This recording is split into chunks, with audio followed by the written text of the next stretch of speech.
तत्रैकाग्रं मनः कृत्वा यतचित्तेन्द्रियक्रियः उपविश्यासने युञ्ज्यात् योगमात्मविशुद्धये।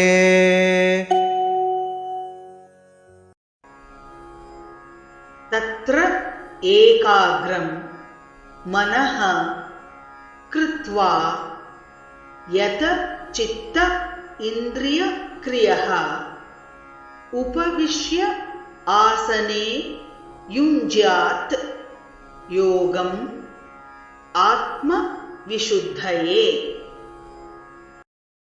तत्रैकाग्रं मनः कृत्वा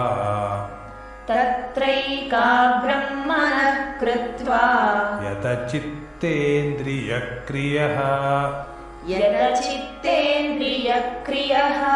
उपविश्यासने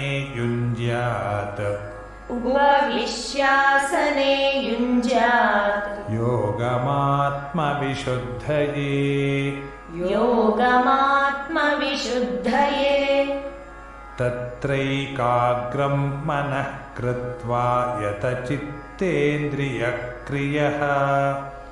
तत्रैकाग्रं मनः कृत्वा यतचित्तेन्द्रियक्रियः उपविश्यासने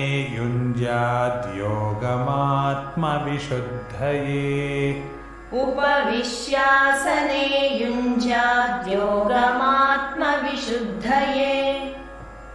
तत्रैकाग्रं मनः कृत्वा यतचित्तेन्द्रियक्रियः उपविश्यासने युञ्ज्यात् योगमात्मविशुद्धये। तत्रैकाग्रं मनः कृत्वा यतचित्तेन्द्रियक्रियः उपविश्यासने युञ्ज्यात् योगमात्मविशुद्धये।